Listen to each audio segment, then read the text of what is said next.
delineations exist. The first defines mountainous regions by elevation and slope gradient.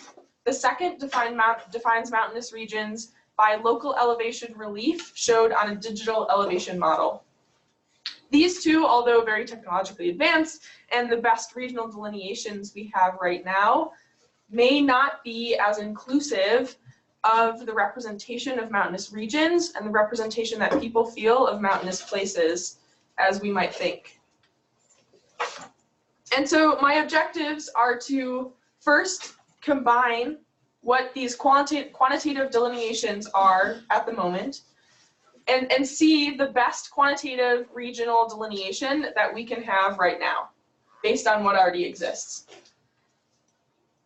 For example, I'm looking at a regional delineation using these two current delineations, and I've looked at over 298,660 city points that lay within that current delineation using those quantitative factors. And that's across the North American, Central American, and Caribbean United Nations Mountain Partnership region that I'm looking to create a map to influence. Now, just using that quantitative delineation,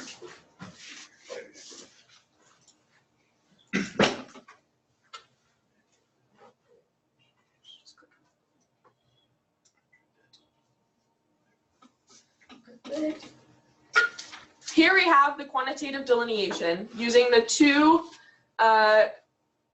current delineations that exist here. These are the 298,000 city points that lay within this region. Now, if we just use the first delineation, this small red dot on the map here shows Colorado Springs. Colorado Springs is a community that I would believe associates to be a mountainous community. If this first delineation, quantitative delineation...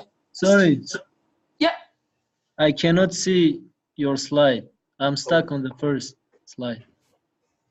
That's probably his end. No, I'm seeing it too. You aren't seeing it either? Yeah, we can see it through the main camera, but what's shared. Here, just a second. There. Maybe you need, there you go. There what? Got it? Got that, but maybe you need to share the presentation.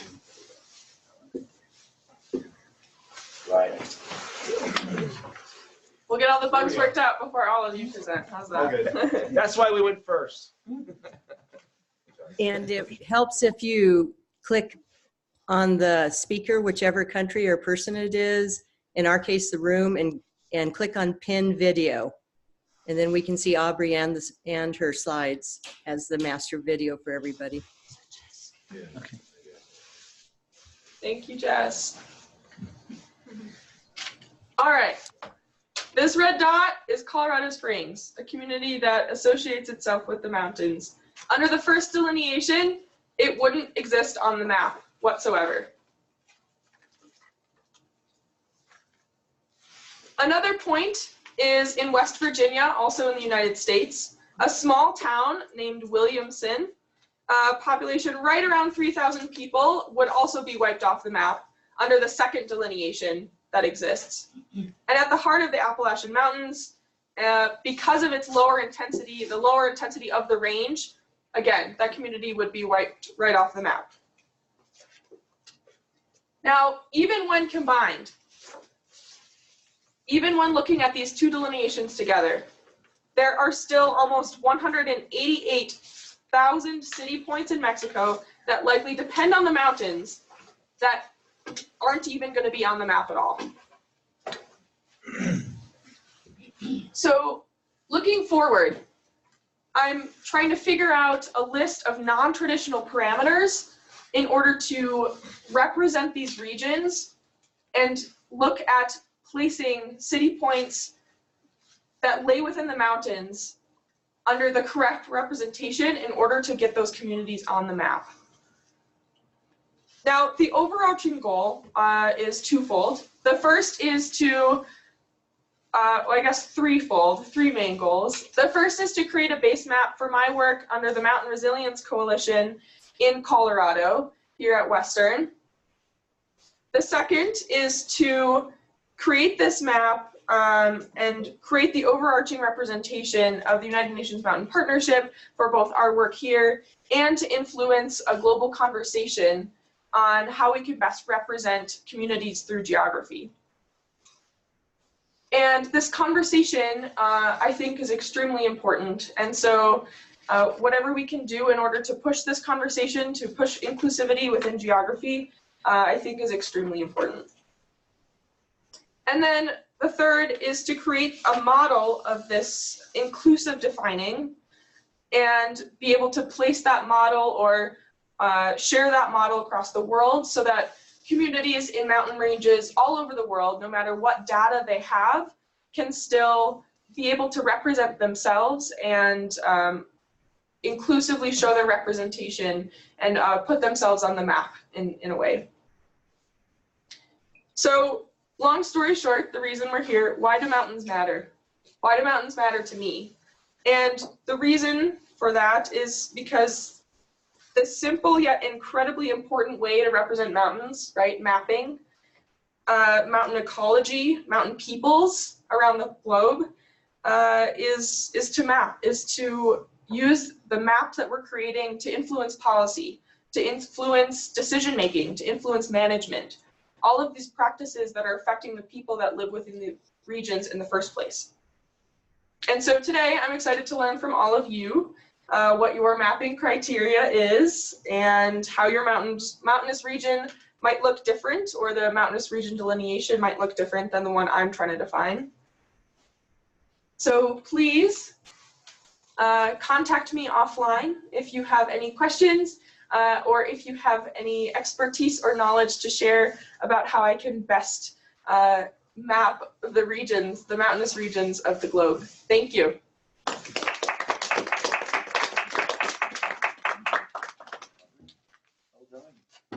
Thank you, Aubrey. And it's important we start with that, not only because it's such an important basic question, right? What is a mountain community? But also we want to make sure from an affluent part of the world, the Rocky Mountains, that in our thinking about it, we're not defining mountains in a way that displaces or erases fellow mountain communities from these maps that are going to be the basis for building solidarity and seeking resources for more underserved mountain communities across the planet. And so Aubrey's very eager to learn from all of you at a later time, you know, from your point of view, how should she be defining what a mountain community is, and how should she be mapping that? And, you know, because if we get that wrong, then we've just erased millions of people from this conversation. Moving to the south, we're going to have Juliana Rios from Colombia introduce herself, introduce her university. So let's welcome Juliana. Hello everyone, I'm Juliana and this is José Luis, and we work at the ITM, which is a local university, and we are going to tell you a little bit about the work that we are doing here at the university. So let me please tell you a little bit about our context.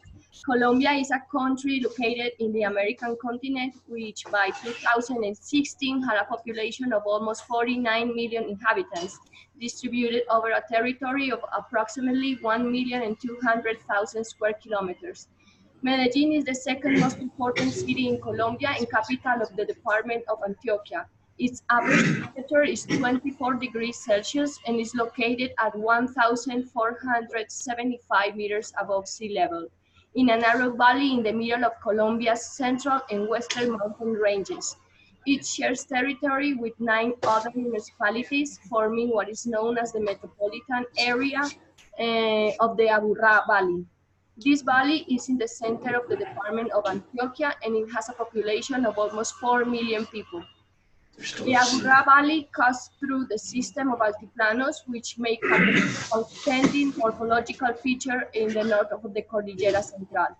It is part of the Medellin River Basin, which crosses the region from south to north. It's approximately 60 kilometers long and is framed by an irregular and sloping topography that ranges from 1,300 to 2,800 meters above sea level. The alluvial plain reaches its greatest amplitude in its geometric center, where the city of Medellin is located, narrowing towards the north and towards the south. Outside the plain, high slopes predominate. We have in common with other cities of the world called trap cities the factors that favor the accumulation of pollutants in the air, with the particularities of our own context. There are two situations that aggravate the problem.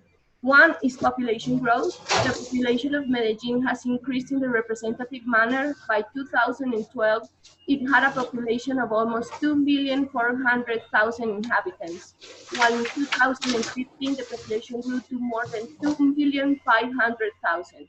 Experts say this trend will continue. Number two is the increase in the number of vehicles. By 2015, the number of motorcycles increased by 53% with respect to 2011, being the most representative category and of interest for mobility of the citizens of Aburrá Valley.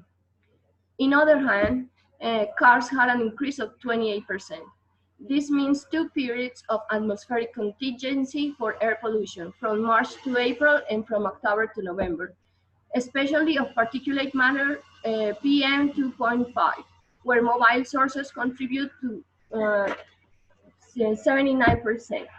Much work has been done by the environmental authorities with the participation of citizens, universities, government, businessmen to mitigate this problem.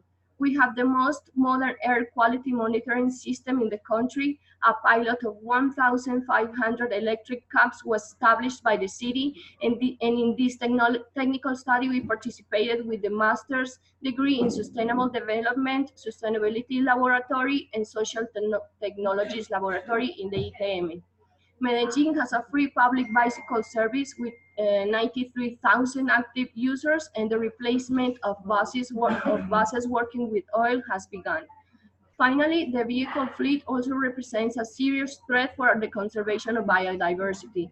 Colombia shares with Brazil the first place in the world in terms of biodiversity. Most of our roads are very complex mountain roads that have a great impact on the environment, generating wildlife roadkill and connectivity loss, among other impacts. For this reason, the ITM started working with the Ministries of Environment and Sustainable Development, Transport, and government agencies to carry out projects aimed to create public policies in this matter. In fact, the Road Ecology and Green Infrastructure Program created by the ITM is a study center that from different disciplines and perspectives generates, transfers, and socializes scientific and technological knowledge on the road ecology field and green infrastructure for the benefits of the region, contributing to provide innovative solutions for these environmental problems, being aware of the importance that they have on the development of the society and the global need for biodiversity and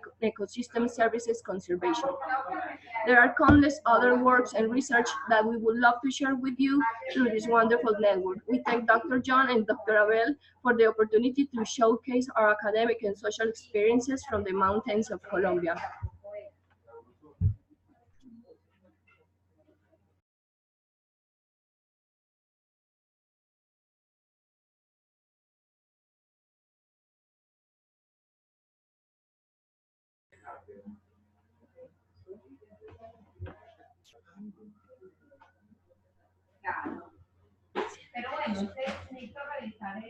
Now try it. You hear me now? Okay.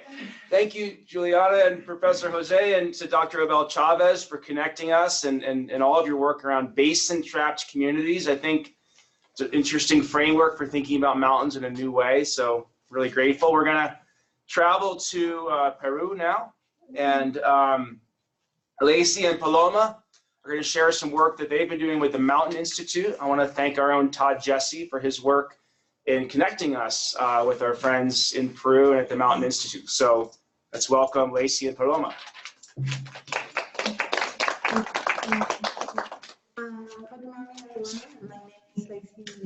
Is everybody muted? And could you speak up, Leysi? Yeah. Good morning, everyone. My name is Leysi, Milagros and Quispe. I'm volunteering with the You gotta share, I gotta share her video, just a second. We're sharing your video, or we're sharing your presentation, Leysi. Just wait 1 second. Thank you for your patience. Thank you.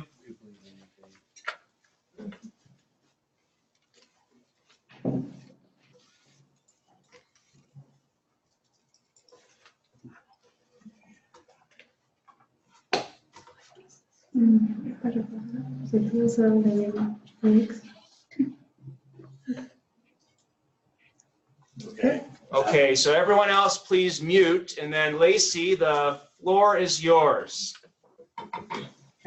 Go ahead. Okay, thank you. Good morning, everyone. My name is Leysi Milagros and Quispe. I'm volunteering with the I'm a student of geography engineering at the University of San Marcos in Lima, Peru. Today, I would like to explain our project, the use of the Survey 123 app for mapping water infrastructure. Next slide, please. Okay.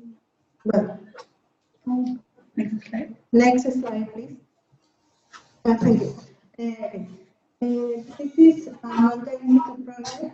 Our institute is a non-profit and non-governmental organization that works with Manosalva people to transform their livelihood, protect their cultures, and conserve vital resources for the planet. Okay, this project is with a large initiative of the SAMA, that stands for Restoring and Sustainable Water Management Technology in Spanish. Next slide, please. Dave, next slide. Next slide, please. Okay. Climate change has altered weather patterns and its distribution, which is why we are looking for solutions based on recovering water management technology. By mapping these infrastructures and technologies, we can inform their location and details about current status and use. The participation of local communities is fundamental to the efficiency and sustainable of this initiative. The survey 123 app combines mapping and participation. We want to acknowledge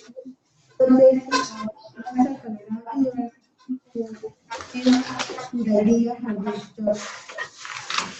In this context, the challenge is how to generate data through digital technology with the participation of communities.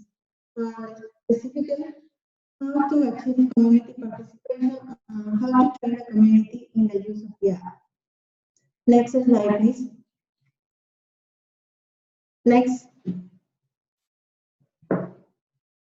Thank you. Okay. Our pilot community will be Carana. It's located in the province of Gallardo in the central Andes of Peru. It's part of the North Cochas Landscape Reserve. Carana has snow caps, highland lakes, and traditional agricultural systems, such as irrigation channels, terraces, ditches, and others. We will work community members of Carana, mainly young people who live in the community and support the development of the territory. Next, please. The survey 123 app is part of every special club based on surveys that allow you to create, share, and analyze results. Collect data anytime and any place because it doesn't require internet connection. These characteristics will allow learning and didactic mapping in the community. Next please. Yeah. In the case of Valero, considering the diversity of water infrastructure, data collections requires the following steps. First, enter the day and time, as well as the name of the collectors and community, add a brief description of the place. Then select the type of water infrastructure. Next, mark the location and use. Then select the status. Finally, take a photo of the site to have an objective model. Next, please. The survey generated in this app contains a list of 8 types of water infrastructure, which will be modified according to the use and the participation of the community, like as main and secondary irrigation dishes, control and out alleyways, limos, ponds, others. Next, please. Currently, survey water share cannot collect line data, so using another app will be necessary. Gaia GPS apps allow to obtain line data anytime, anywhere, even without an internet connection. It's friendly, free, and similar to use the app to use survey water create. Next, please. Next, please. Okay. It's important to promote the active participation of communities and to strengthen their capacity. We plan to use 3 methodologies.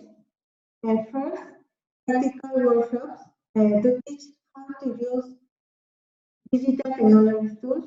The second, frameworks to gather, evaluate local knowledge and offer a unified culture. And the third, discussion sections to understand and respect different perspectives about the project.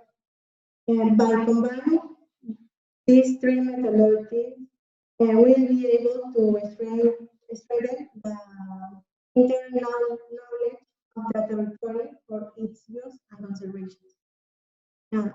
Thank you. Next. And thank you.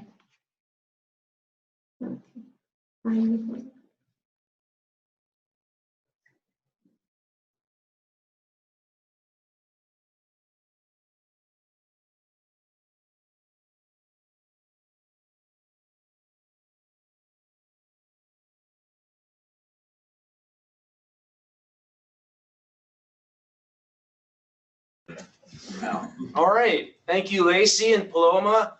The audio was a bit off, but I will say the slide deck was outstanding. And I just want everyone to know how inspired I am by Leysi's work, Paloma's work, Mirella's work, the Mountain Institute's work. As we all worry about the loss of glaciers, they're being innovative through looking to the past in a really new way. They're looking at, right, Incan Ischia irrigation systems, right, as ways of storing water, as alternatives to the ways in which glaciers do that, using very modern technology like an app, but in a way that is grassroots, community-based, right, that doesn't even need internet. And so I think it's brilliant work, and thank you both so much for that.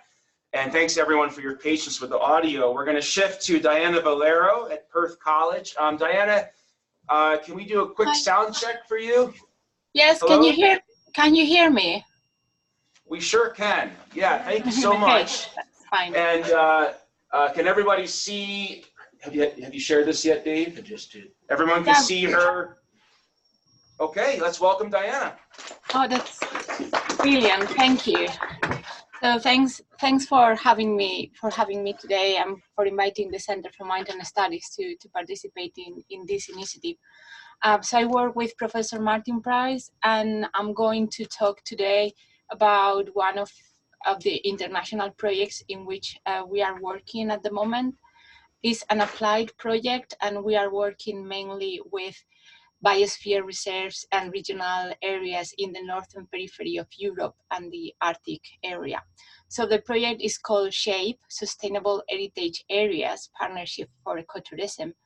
And if you go to the next slide, you can see that the aim of the project is actually to develop ecotourism initiatives in those areas. So the idea is trying to help and to boost the development of ecotourism, sustainable tourism initiatives that building on the outstanding natural and cultural heritage of those areas can help them to promote the economic development of the communities. And we are trying to do that with a participatory approach, working with a stakeholder engagement. So in the next slide, you will see that we are working on a partnership around the northern periphery of Europe, and also including an associated partner in Canada. We are working with North Karelia Biosphere Reserve in Finland, North Holland Biosphere Reserve in Norway.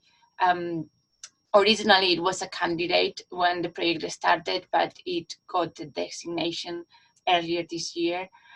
We are working with 2 biosphere reserves here in Scotland, Galloway and Sotherasha, which is in the southern uplands of Scotland, and Westeros Biosphere Reserve in the northwest. We are working as well with Snæfellsnes Regional Park in Iceland, which is a peninsula a couple of hours north of Reykjavik. And we're working, as I was saying, with Manicouagan-Opisca Biosphere Reserve in Canada, which is acting as a control, kind of like they are an associated partner in the project, so they are applying the same, they are following the same methods that we are applying in the full partners in the other sites, but with a bit more flexibility. And we have been also working with the World Heritage Site in South Greenland, in Kuyata. So in all these areas, in the next slide, you will see that all these areas, they share some common challenges that are as well very well known in mountain areas. So we found sometimes lack of infrastructure, limited employment opportunities, sparse population, migration of young people. We also find this threat and also sometimes opportunities in climate change. And we find regarding tourism, or regarding the development of a tourism, 2 types of scenarios. One scenario when they have maybe too many visitors, or is an identified pressure from an increasing number of visitors. Another set of cases where they have this outstanding heritage, but they don't have, or the flow of visitors is quite limited, the flow of visitors. So if you can move to the next slide, I think 2 slides, and the next one. We are working at 2 different levels. One of those is learning from transnational experience. So for instance, comparing the situation in Greenland and Snæfellsnes in Iceland, they start from a similar starting point, because they have a very similar landscape and similar resources to build in and to develop these ecotourism initiatives. But what happened is that in Iceland, for instance, they have had a huge surge in tourist numbers in the last 7 years. In Greenland, however, although they are starting as well to have more flow of visitors, the tourism market is not developed yet. So it was an incredibly huge opportunity for them to learn from the Icelandic experience, and in phrase of what one of our partners continues saying, just learn from our mistakes, then do the same. We want tourists, but we want them to develop activities that build on our assets and contribute to maintain them. In the next slide, you will see a bit of the Scottish context. For instance, as I was saying, we are working here with 2 biosphere reserves, and in our case, the 2 biosphere reserves have a very different setting. So in the southern uplands, what happens is that they are often bypassed by tourists that go up north to the highlands of Scotland. And what is happening in Westeros, in the highlands, is just that they have started to feel this increase in tourist numbers because of the marketing, of a very successful marketing of a touring route. So what are we doing in the project? So the project started with, it has a partnerships approach. And it's not about just the international partnership, but the idea was trying to build those partnerships in all the local areas. So in the next slide, you will see how that it started. It started we developed a set of methods that allow the officers working in the areas to develop participatory activities in order to build a stakeholder engagement. We started with having a mapping of assets, natural, cultural assets, but also material assets in the areas, and building on that participatory mapping as well, identifying what they were the gaps and the initiatives that the communities wanted to develop. And building on those, the idea was that developing those initiatives was going to, those initiatives were going to build on those on the heritage, and we were going to be able to develop some kind of initiative that is going to bring some economic development to the area, economic activity that will allow, that on the one hand will bring, will create more dynamism in the area, and at the same time will allow to maintain the assets, and it was not a threat. So in the next slide, you can see this idea as a virtuous cycle of building on the assets and the existing activities while strengthening the stakeholder partnership, and in this way bringing together maybe stakeholders that in other way wouldn't have been working together in the areas. So in the next slide, you can see a map and a list of the initiatives that we have been developing. It's everything, the activities have been very different because, as I was saying, they came from this participatory mapping and this stakeholder engagement exercise in each one of the areas. So although we can see some common themes around developing trials, for instance, or routes, like happening in Norway with the World Heritage Route, or coastal trials in Iceland, a trial which has been labeled as a nature triathlon in Finland. They are very, very different. We also found, for instance, in Scotland that what they were actually looking for was to develop a plan, so a tool that it will allow them to plan the development of tourism better. So those are the kind of things that we have been developing in the project in the different areas. And once these activities had started, what we did, and you can see in the next slide, was to develop learning exchange activities that we call learning journeys. So stakeholders that were involved in the development of the initiatives in all of these places were invited to go and visit the initiatives that were developed in other places, tackling maybe the same challenge and looking at the difference. So this way we were able to learn from the best practice. And we are trying to do a bit more to go farther and not limit the lessons learned in the project and the methods developed in the project. So we have developed a website we are calling the service, and it's shapingecotourism.eu. You can see the link in the next slide, where we have forums for discussion. We have already lots of resources there, and now that we are finishing the project, we are going to have even more. So the idea is to have a hub where people can connect to discuss about how to develop sustainable tourism in their areas, and sharing knowledge and experiences.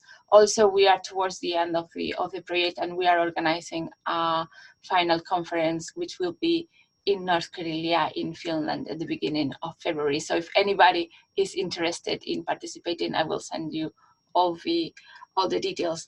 And in the next, I think, well, the next slide is a bit of the ethos of the project. So sharing knowledge and building those partnerships, collaborate and inspire, which is something that we are finding today as well in this event. So I'm very happy to participate in here. And in the final slide, you have my details in case you want to know more about the project or about any of the other initiatives that we are developing. So thanks a lot. Thank you.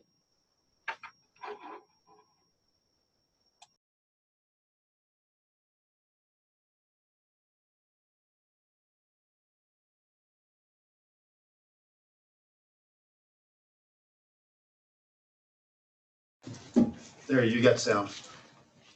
All right. Thank you so much, Diana. And the virtuous circle, I love that. And it's so heartening and humbling to see how the extent to which everyone already has talked about stakeholder involvement.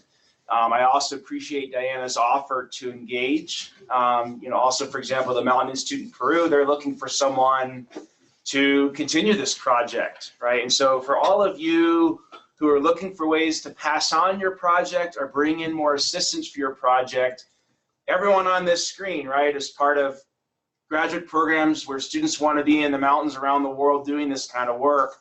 So after today, please email me your action item where you could use help, and I'll get it out to the whole group. And I know our friends at the UN Mountain Partnership in Rome wants to get the word out on that as well. So we want this to be an action network beyond today's conversation. So thank you, Diana.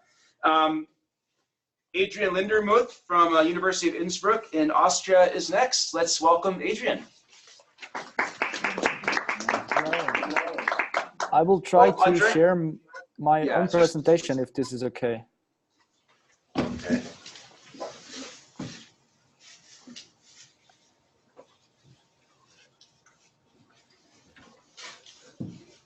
Can you see my presentation? No. Just a second. What? No, I don't have any idea how to do this. We'll just have to open it. Yeah, we'll open it. Adrian, we'll just open it on our end, okay? You can just say change slide to Dave. Okay, that's also okay for me.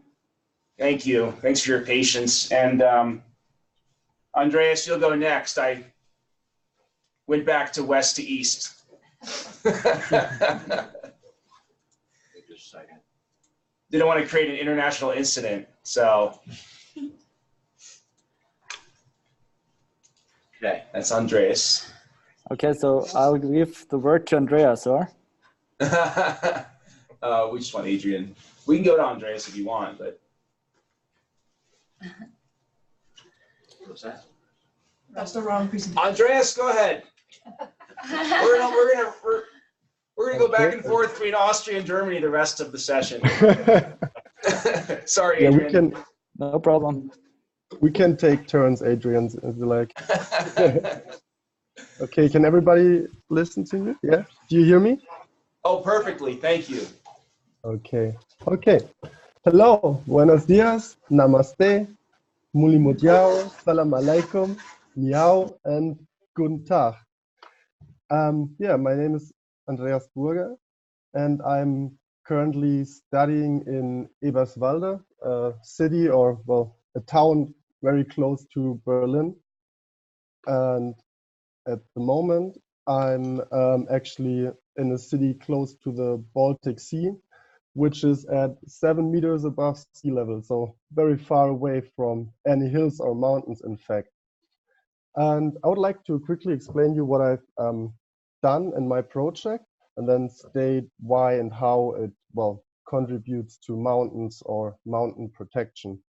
And as you can read in the title, my project focuses on well, forest edges of beech forests in the mountains. And beech is a very widespread deciduous tree species in Europe and is also a dominant leaf tree in Germany. Next slide, please. Thank you. In the upper right corner, you can see the Transcarpathians, where I've been working lately. And also there are beech or mixed beech forests. And this mountain range, Transcarpathia, is located in Eastern Europe. And I was mostly working in Ukraine, where I was looking on forest edges of beech forest. And there are different types of forest edges. So you have natural forest edges, where a forest just naturally ends, or artificially cut ones. So if a forester comes and just cuts, for example, well, a gap or a bigger hole into the forest. And this has several negative impacts on forests, both in the mountains, but also in the lowland. It's the same, basically. You have problems like water loss, nutrient loss, and so on. And on the left side of the map, in the hatched colored area, there's such a clear cut.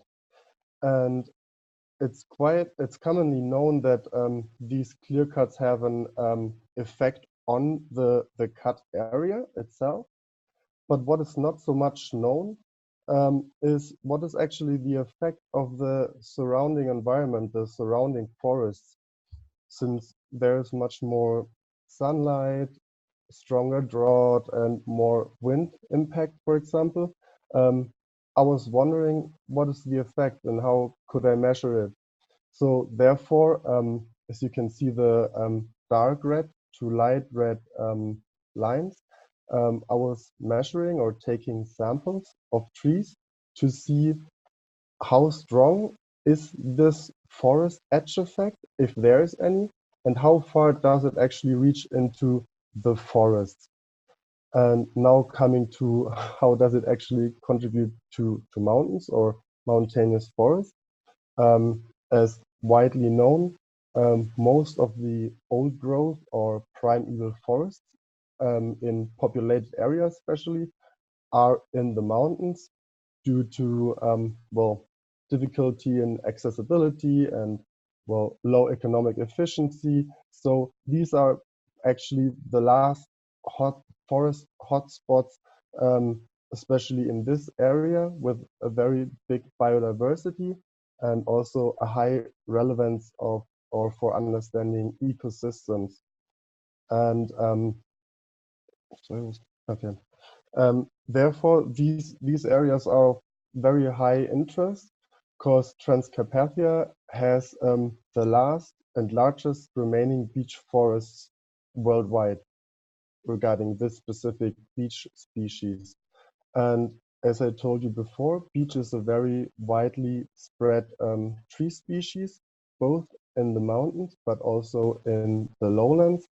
I was wondering how this very intensive forestry management is affecting forests in the Transcarpathian Mountains. And for example, in Germany, this and the last year, there were quite obvious damages in beech trees, most likely from the, well, hot summers and environmental changes. And I wanted to see if the same affects, let's say, more natural forests also in the Transcarpathian Mountains, where precipitation is higher, the disturbance is not that strong yet, and to compare what can we actually learn from more natural situations in forests. How can we adapt the forestry management? But the most important thing we can actually learn in these mountainous forests, I think, is that there are still natural processes occurring which help us to understand how ecosystems actually work and how ecosystem management works for us. Yeah, and another point, next slide, please. And the other point also Diana was mentioning, of course, is how can I forward or distribute the information that I found. And therefore, I was trying in this project to bring together as many people as possible from institutions such as universities or biosphere reserves, networks of scientists like you are, thank you, to work together in and also for forests in mountain ranges. And yeah, that's my part of this conference. Thank you very much, and I'm looking forward for the next presentations. Thank you.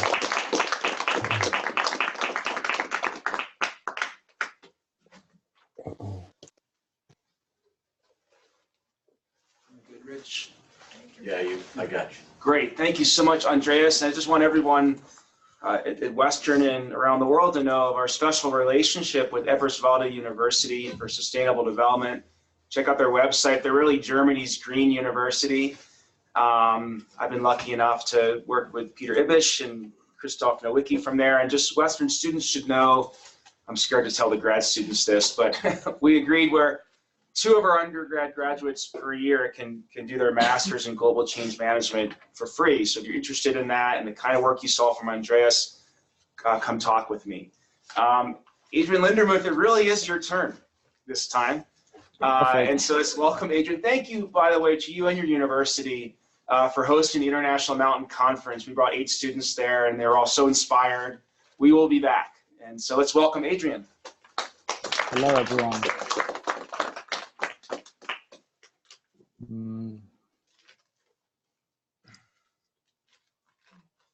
Waiting for my presentation. Perfect. So I will try to give you just a sign because you have to click quite often in my presentation. But yes, I'm a scientific assistant at the University Innsbruck.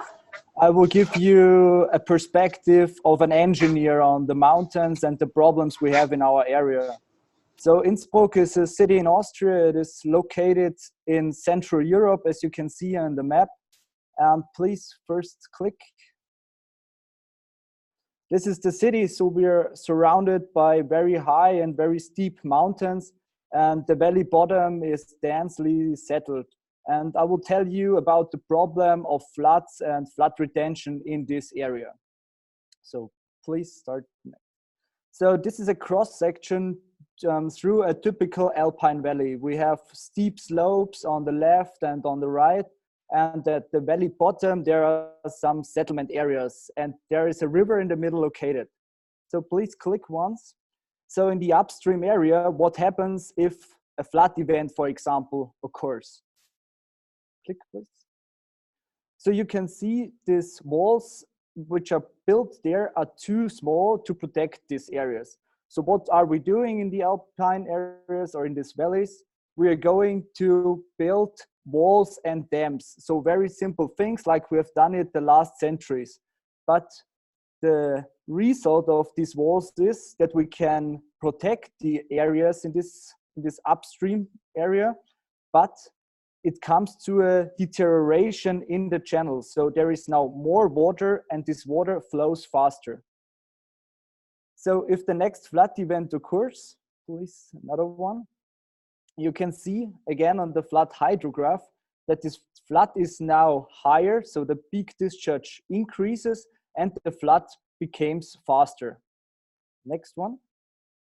And now you can see with implementing these linear measures, these walls and these dams, the upstream areas, so the settlement, the houses upstream are safe now, but the houses downstream, which weren't affected first, are now affected. And now there are some possibilities to reduce this negative impact of these linear measures, and these are so-called flood retention basins. These basins are pools to store water during a flood event. So they work very, very simple. Please, once. So if the flood event occurs, we have an inlet structure, and this inlet structure, please, is opened, and then water can flow from the river into this basin. Next, please. And if everything works fine, we're able to cut off the flood peak and store this amount of water in these basins. And after the flood, there is also an outlet structure. The water is led back via this outlet structure to the river. So I'm currently working at a huge project in the Alpine Inn Valley. This valley is one of the most densely settled areas in Central Europe, and this 25-kilometer long section of river is not protected. So the settlement areas in this section are not safe up to the design flood event. And that's why we have to build around 18 kilometers of these first described walls and dams. And to reduce this negative impact of these measures, we're going to build 3 huge retention basins. So these basins to store water. And what I'm currently doing in my research, I'm trying to describe these inlet structures who lead the water from the river into these basins, and try to find out which impact these basins have on the flood scenario. Please, one. So I'm doing 3D numerical simulation to describe these inlet structures. And with the knowledge about how these structures behave, we implement this information into 2D numerical simulations and then try to understand the flood behavior and the impact of these basins on the flood peaks and the flood volume. Once more, at the end, please go further. At the end, I will show you a very short video, because we're not doing only these numerical simulations on the computer. We also have a very huge hydraulic laboratory where we build up this kind of physical scale models. And please start the video. Just go into the video and start it. Go with the cursor into the video, please. No, back. Yes, and start it. So this is the position where the retention basin should be located. It's a very, very huge area. And that's the situation, how it looks like in nature. And this is the situation in our hydraulic laboratory. So we build up this area. We also modeled this inlet structure. We simulate different flood events and tried out to describe or to investigate the hydraulic behavior of this structure. So this is again the downstream area and the situation in nature. So please to my last slide. So thank you very much. This was a very short overview about the topic I'm working on. And I will just talk or give you this statement that we all want to live in the mountains because we love it, because it's our natural area. But the risk of flood in this area is very, very high. And we're trying to ensure or to protect settlement areas without worsening the situation downstream. And as Dr. John already mentioned at the beginning, this year we hosted the International Mountain Conference. And in connection with this conference, there was a student for student summer school, which was a very huge success. And the next summer school and conference will be in 2022. So maybe I can motivate you to apply and be part of this very, very nice event in 3 years. So thank you very much.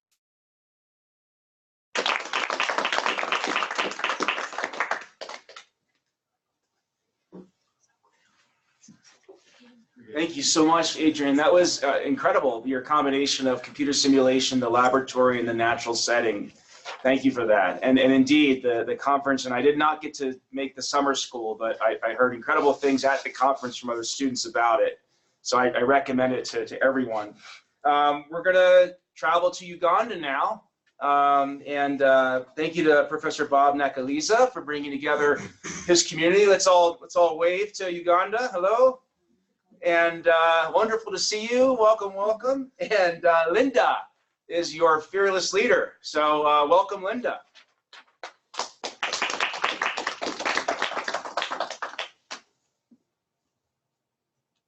Oh, I think you're on mute, Linda. Let's do. You guys sounded really good earlier on. Let's do another sound check.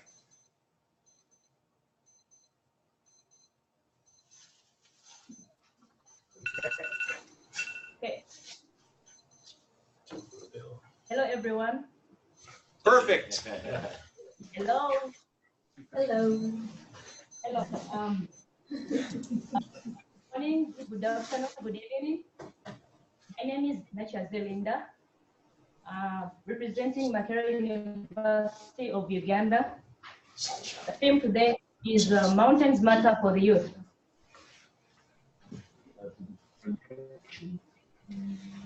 Hello, John.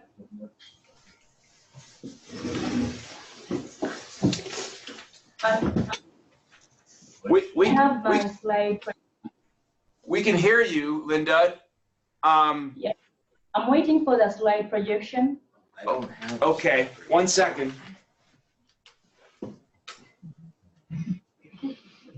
And Linda sent it? Linda, you sent it? Or did Bob send it? It's me who sent it. Linda Nakyazze sent it.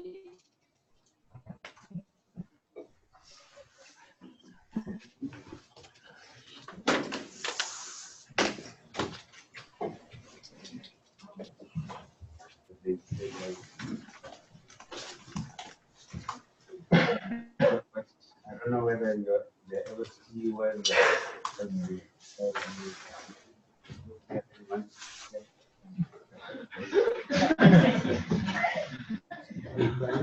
Actually, one voice to office.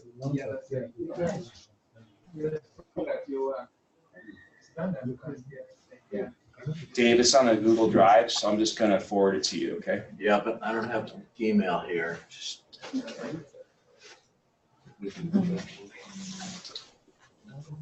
There we go, download.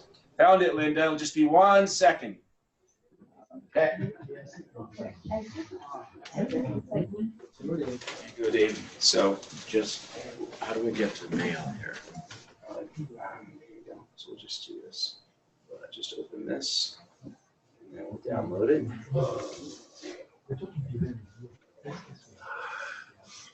There. I can see it from here.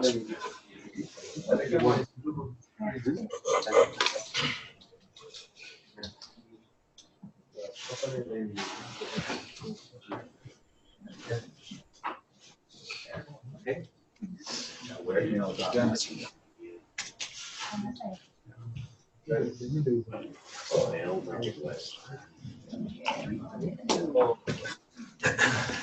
Okay. Right here. Mail no less. Here you go. And, or I'll just get it to you in a second. Here you go. Got it. So we save as. There. Under there. Thanks everyone for your patience. We found it, Linda, and Dave's just putting it onto a flash drive, and it'll be up shortly. All right. As you all are waiting, we have about 5 presentations left, and when those are completed, I'm going to ask everyone to kind of think about what's holding these presentations together. I mean, they're all about mountains, obviously, but we're seeing a lot of different topics, right? From floods to forests to air quality to ecotourism to mapping.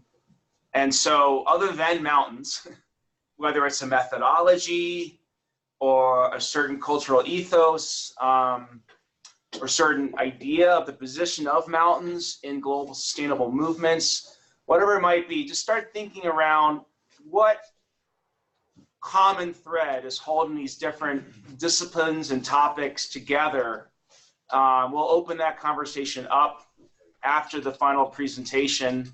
And then beyond that, we'll have a little bit of time for talking about how can we benefit from each other.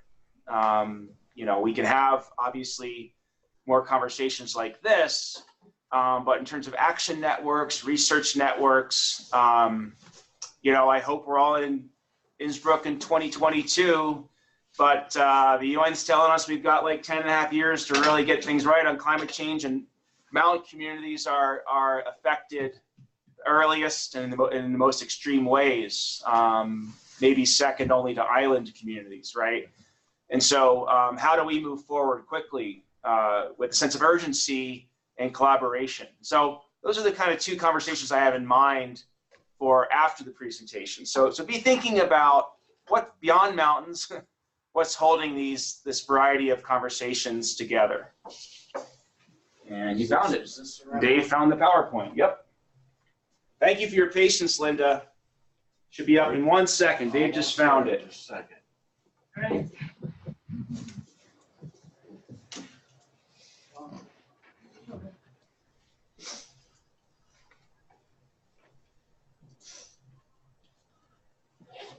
Okay, should have it. Can you see it, Linda? Then mute me. Can see it. Thank you very much.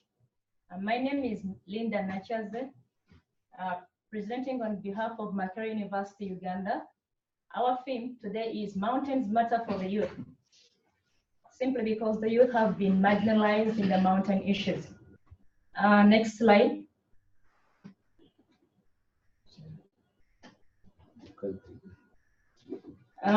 Uganda is located on the African continent, in the subcontinent of East African region. It is bordered by South Sudan in the north, Kenya in the east, Tanzania in the south, Rwanda in the southwest, and then Democratic Republic of Congo in the west. When you look at we have several mountains in Uganda, and then most of them, they are volcanic mountains. Basically those in the eastern side and then the northeastern part of the country. When you come to the western part of the country, we have Mount Rwenzori, and then it's one of those mountains that have snow at the equator. We have when you go to the southwest part of the country, bordering Rwanda, we have the solitary volcanoes, which are basically called Mufumbiro volcanoes. These volcanoes have endemic species, basically the mountain gorillas, and then half of them are found in those volcanic mountains. So in the whole of Africa, we can find those mountain gorillas in that area, in those mountains. The country occupies about 241 square kilometers, with a population of about 40.77 million people. And then the youth contribute about 77%, implying that the youth, the population is basically dominated by the youth.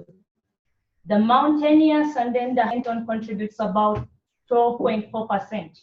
With that, therefore, the youth are the key drivers of change. Next slide. The University of Makerere University has been engaged in specific youth sector mountain actions in Uganda. Because it's an institutional university, its focal point is basically education. This has been manifested in the field work for both undergraduates and undergraduate students, research, clubs such as Mountain Club of Uganda, Makerere chapter, teaching, outreach, awareness arising, and then this has enabled the university to unlock different sectors where the youth have been involved, basically farming, simply because agriculture is one of our backbone, 80% contribution to the economy. We grow crops such as coffee, as seen in on the left-hand side of the picture. We have banana, and then the country is known as a Banana Republic by people. So with the raw materials that are got from farming, they have been added onto the value, and then this has enabled the development of agro-based industries. From coffee, we have added value, and then we've got a very beautiful type of coffee called Manosalva coffee from the Elgon ranges. There is still there has been unlocking of the tourism sector because of the diversity of different cultures in Uganda, about 500 different cultures. It has been one of the tourism potential. the gorilla tracking in the Mfumbiro ranges. We have the scenic beauty of the mountains, basically those with the glaciers. Next slide. The country has, in 2016, tried to bring in the Uganda National Sustainable Development Strategy, which is still under implementation. And then those strategies are basically targeting the youth. However, we still have some challenges of the youth in the mountainous areas of Uganda. And then the strategy is trying to address the unemployment issue, inequitable education, gender insensitive cultural practices, for example, female genital mutilation, especially among the Sabino people, remoteness and inaccessibility of the mountainous areas, inadequate value addition skills to the agro-based produces. So with that, therefore, we are trying as a university and then the mountain communities to address those challenges, and then we are still going towards the implementation part. Next slide.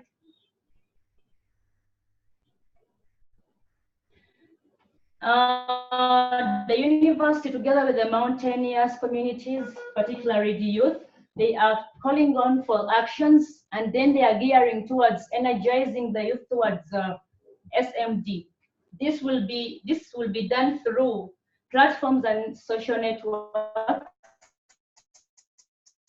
especially on of the youth to scale up the micro initiatives in the farming, agro-based industries, education, and then the tourism, enhancing the entrepreneurship skills, especially in the agro-based industries, farming, innovative spirit of the young people in those 4 sectors that the university is trying to unlock, and in partnership with the youth. Capacity development through training and then job creation. This will enable different youth to eradicate poverty and then to get different skills. A linking of the youth local level mountain issues to the global forum. This is being done through research, outreach, publication, and then conferencing by university and the mountainous communities. Next slide.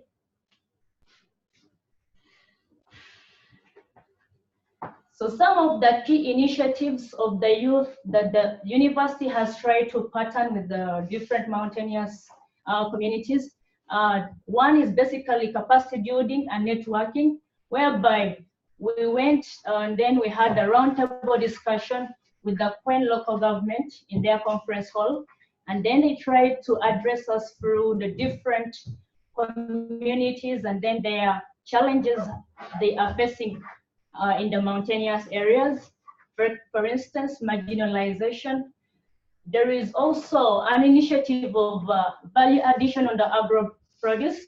Like I said that we have products such as honey, groundnuts, coffee, like the Manosalva coffee, and then the youth have added value to that. This has enabled the development of agro-based industries, a case in point, Mount Elgon region. Next slide. The university, its focal point, as I told it, is education. So it has done a lot of research, field work, and then creating awareness. It is still doing it simply because we have a lot of mountain issues, particularly the landslide issues, floods, and then drought, which have affected the mountainous communities. So with research and field work, at least the researchers have tried to give a recommendation solution on how to go about with such problems and then to empower the mountain communities. When you go to the tourism industry, as I told you that the country is very small, but it's because of the tourism potential it has. And then that's why one of the Prime Minister of UK said that it is the pearl of Africa, simply because of the culture, climate, the scenic beauty of the mountains, the Mount Gorillas, the artifacts, canoeing. This has enabled different initiatives, and then the youth have been engaged in. Finally, next slide.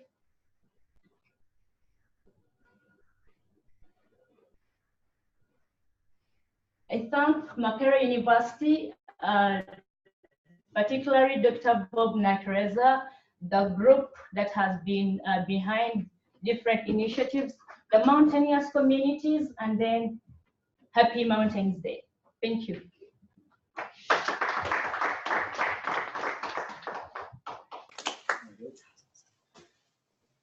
Thank you so much, Linda, and I'm really glad to see the focus on youth, and I have seen this now around the world in mountain communities. We were just in the Himalayas for a month. We're about to hear from GB Pont Institute. One of the main concerns interviewing elders and farmers in villages was the loss of youth. I was, when I was in the Tomsveg region of Austria this summer, Adrian, Andreas, that's a huge concern, the youth just leaving a lot of these communities, especially in Italy, where their communities are now giving away houses to try to get the youth back. Here in Colorado, in San Luis, Colorado, the traditional food systems are challenged because the youth are leaving. I think that's a big question maybe for a future conversation. And this year's theme, as Doug will talk about, is around mountains and youth. So from the GB Pont National Institute for Himalayan Environment and Sustainable Development in India, who are gracious hosts to about 12 students and myself and my family. Let's welcome Priyanka and Kuldeep.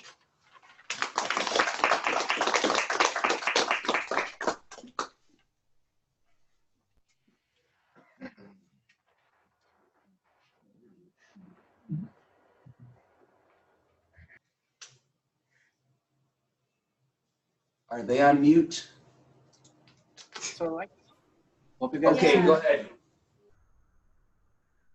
Okay, happy International Mountain Day, guys. Hello? You guys can listen to me? Good morning, Yes, everyone. we can hear you just fine. Go ahead. I can hear you. Okay. Good morning, everyone. I'm Priyanka Adhikari. And I'm Kuldeep Joshi. And we both welcome you on the behalf of GB Pant National Institute and wish you all a very happy International Mountain Day. As you know that Himalaya matters a lot for mountain community and India and nearby countries. So I'm just going to explain what is the Himalaya and what GB Pant Institute is going to do with Himalayan region. Actually, GB Pant Institute is the autonomous body of Government of India, and the Ministry of Environment, Forest and Climate Change is the funding agency for us. So would you please go to the next slide? Next slide, please.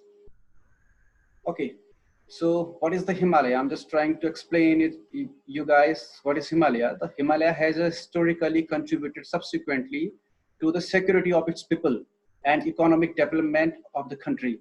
Therefore, the region deserves priority of actions for environmental conservation and sustainable development. In regarding this, the Himalaya is a vast, diverse, and the youngest mountain system on the earth. You all guys know it very well. And it encompasses more than 2,500 kilometers in length and 2,300 kilometers in width. In the Indian Himalayan region, over 170 ethnic community with distinct socio-cultural milieux lives. The region represented diverse biomass, climate zones, and recognized all among us 34 global biodiversity hotspot with 32 endemic flora. This is the home of over 9,000 glaciers, storing about the 12,000 kilometer cubes of fresh water, from which major river originated like Ganga, Yamuna, Saraswati, and etc. And these are the main water resources for Indian peoples and Indian country. And these are the pictures which was showing why the Himalaya is so important. The first one is the place which is basically stand for the most highest glaciers in Uttarakhand. Another one is our cultural dress and our cultural communities. And the last one picture is the flora of Uttarakhand and Indian Himalayan region. Next, please. And one of the most critically problem in Indian Himalayan region is that there is a lots of conflict which is directly belongs to naturally or animal-human conflict. So these are some of the problems in Indian Himalaya region. As you can see here, there is lots of problems, but I'm just going to focus on some major points, which in which the GBPAN Institute is going to work out. As you see in the second one is the deforestation and the land degradation, and the fourth one is forest fire and wildlife attacks. The sixth one is water scarcity and household uses. Another one is increasing wasteland. Another one is invasion of the alien weed species. So these are some of the major aspects in which GBPAN Institute is working out. Next, please. And why the GBPAN institution is doing all that? As you know, the institute is mandated to devise suitable R&D strategies to maintain intricate balance between socio-culture, ecological, endemic, and physiological systems. And GBPAN Institute is stabilized on 1988 to 89, and as I told you, it's autonomous institute of the Ministry of Environment, Forest, Climate Change, Government of India. Next. Institute decentralized to set up one headquarters, which is in Almora, and it has 5 regional units. One in Himachal Pradesh, second one is Gadwal, third one is Sikkim, and fourth one is North India, and fifth one is in Ladakh. And it has one mountain division which was situated in New Delhi, and it is mainly focused, all the units and headquarters focused on work on 4 major works. First one is Center for Land and Water Resource Management. Second one is Center for Socio-Economic Development. Third one is Center for Biodiversity Conservation and Management. And fourth one is Center for Environmental Assessment and Management. Next slide, please. So all these, when we analyze all the problems in Indian Himalayan region, and all the R&D works is carried out by GPB Energy, so there is a more major sections in which the whole work is divided. The first one is wasteland rehabilitation technologies. Second one is water resource management. Third one is biodiversity conservation and management, sustainable uses. And the fourth one is livelihood and the capacity building. And all these 4 sections are broadly encompasses most of the facts of environmental conditions. Next, please. And wasteland rehabilitation technologies, we mainly focuses on agroforestries, silvipasture development, agro-horticulture techniques, and mainly we use different environmental engineering technology for sloping water sets, and finally the counter head-grown farming system technology developed by our northeast units. Next slide, please. And the second one is the water resource management. In this, the different centers in different units of GBPAN, we have just adopted some of the places where we found that there is a lots of water scarcity, and due to that the society is going to be somewhere affected. So we just implemented some of the new technologies which were favorable for the farmers and the peoples of Indian Himalayan region. So first one is integrated water management in Sikkim Himalaya. If you are visiting Sikkim unit, then they will adopt some of the villages in these particular places, and they have developed some good trenches of water. The second one is revive water discharge in drying spring. Spring is a very common resource in hilly areas in Uttarakhand and nearby areas. So we just focusing on the rejuvenation of these springs, because right now there is a modification and urbanization is all over. So most of the springs are going to be affected and they are going to be dried, but some of those springs, those were right now in good condition. We just trying to conserve them. And the third one is the soil and water conservation practices. Next, please. And this is the very important topic for me, because personally I'm working on this aspect. It is a biodiversity conservation and sustainable use.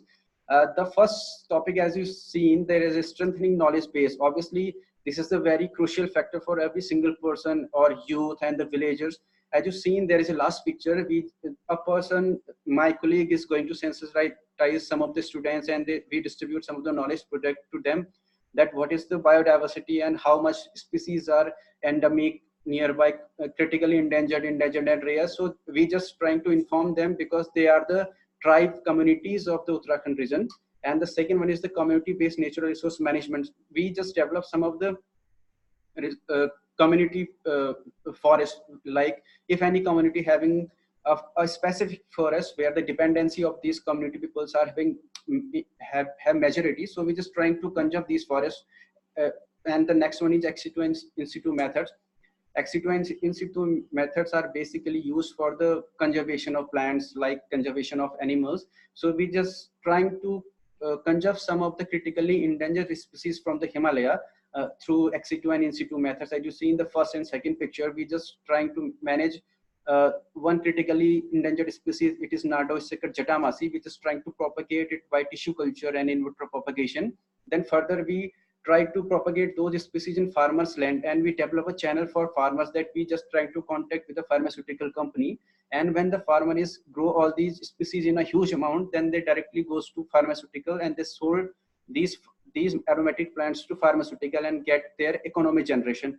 And the next one is as similar, I already told you, so in vitro propagation.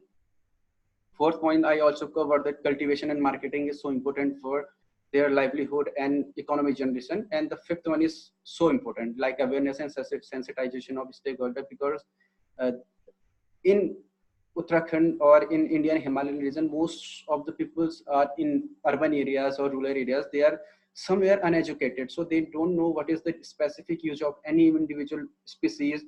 So they just harvest it from forest and they just destroy all the population of medicinal plants. So we just trying to aware that those people in Indian Himalayan, please don't pluck them, cultivate them and then go for the marketing and etc. thing.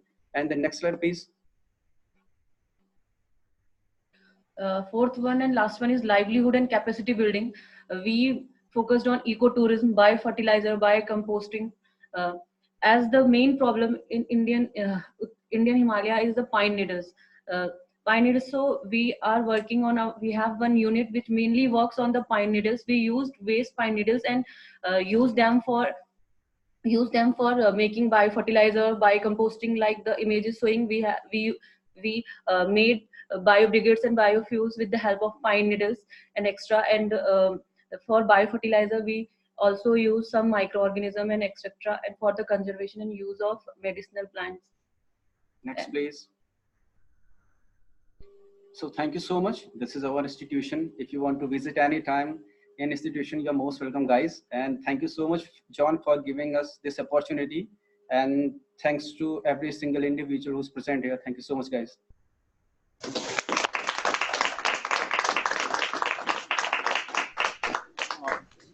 Thank you both so much, and thank you to Dr. Ranbir and Dr. Nagy and the whole faculty that has hosted now, I think, 5 Western professors in the last year, and we're honored to host you now and hope you all can come to Colorado. The pine needle work is and medicinal plant work are both particularly inspiring, so someday some of you may find more time to talk with these two. It's really exciting what's happening there. Zulfikar from Tajikistan, University of Central Asia, is going to share next, and so let's welcome him.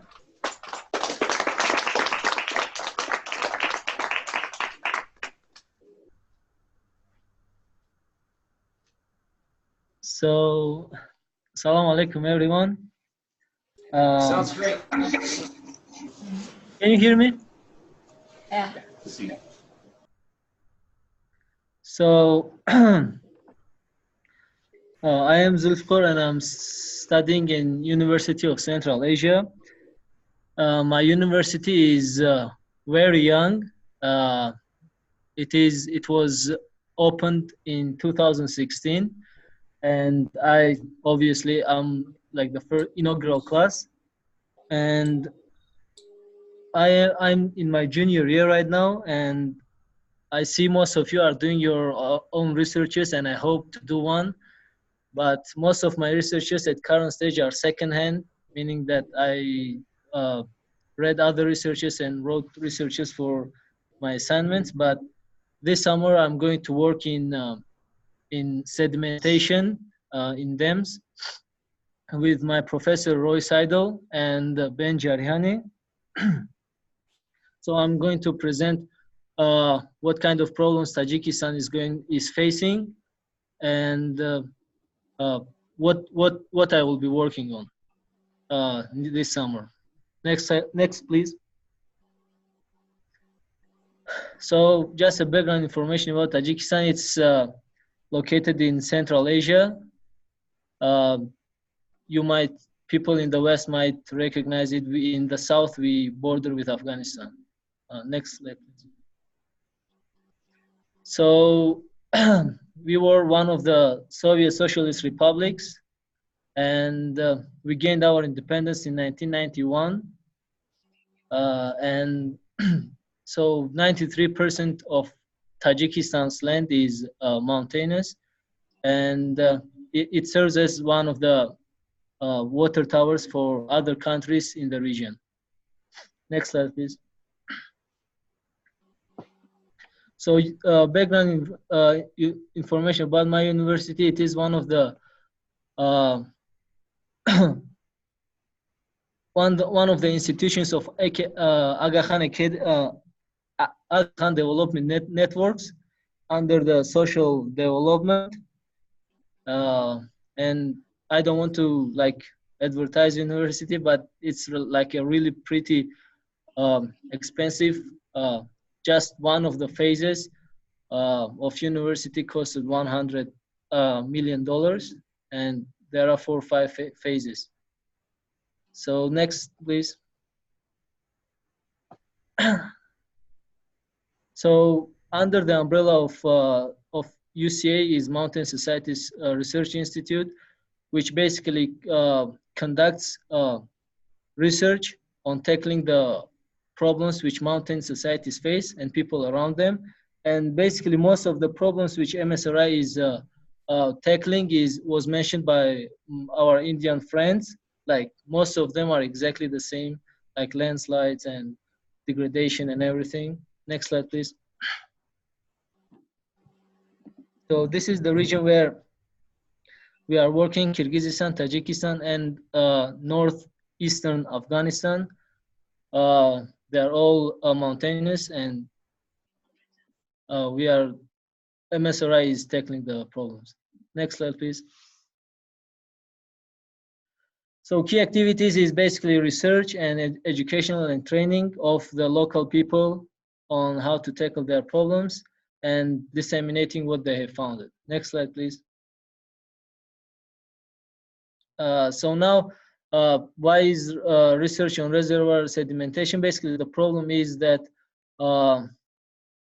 when the sediments accumulate, there is a loss of storage capacity and then damage to the dam itself further, and then it also has downstream effects.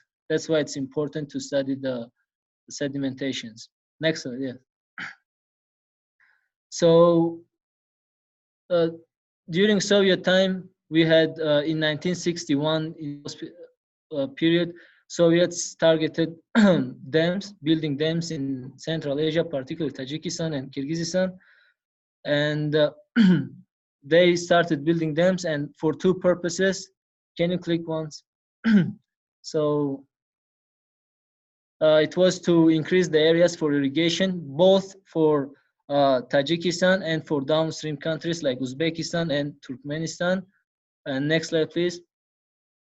And it also served for generating cheap energy, which initiated some industrial works like aluminum plant in Tajikistan, the largest industry. And basically in Soviet times, all the countries cooperated. For example, the dams were built, and in the winter, the dams would accumulate the water. But since it wouldn't have energy, Uzbekistan and Turkmenistan, they had oil reserves and gas. They would provide heat and electricity to us, and we would reserve water and release them in summer when they needed it the most to cultivate their essentially cottons, which was called white gold here.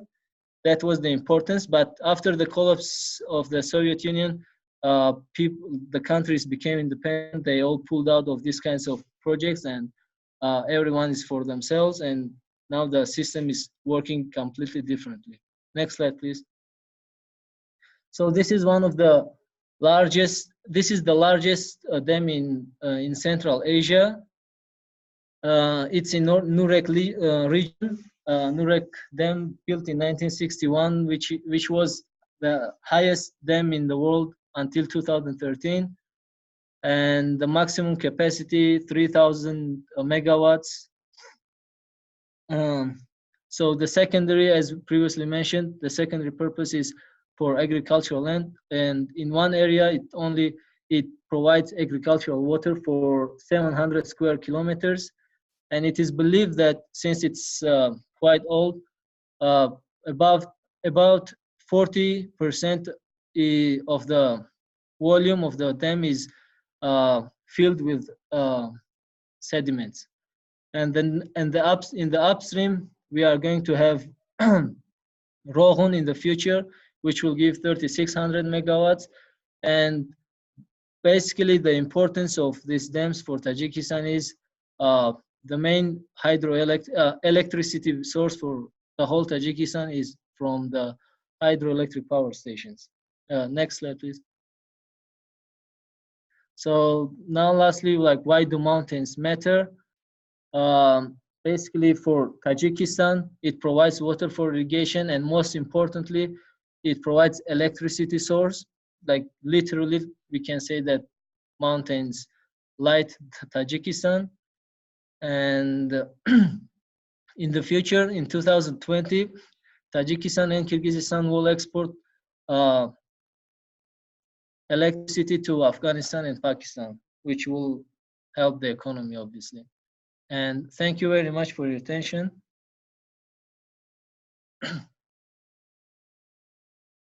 Done. Thank you so much. Can they hear me? No?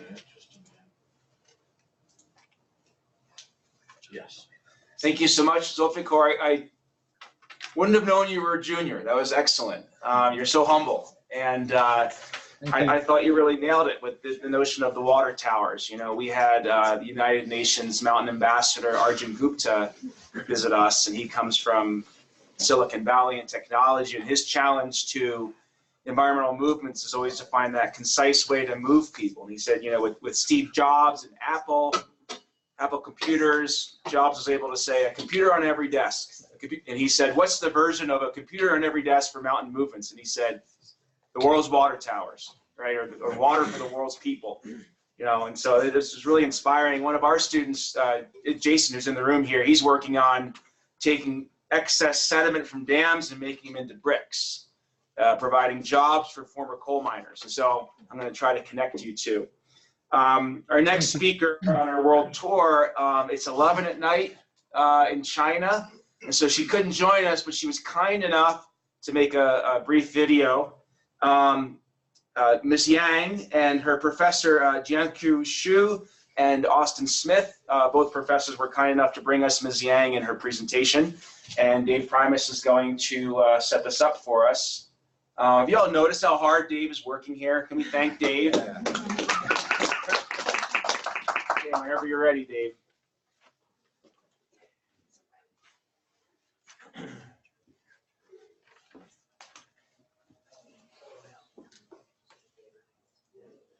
Hi everybody, this is Hui Zhao Yang, a PhD student on behalf of Professor Jianchu Xu and the Center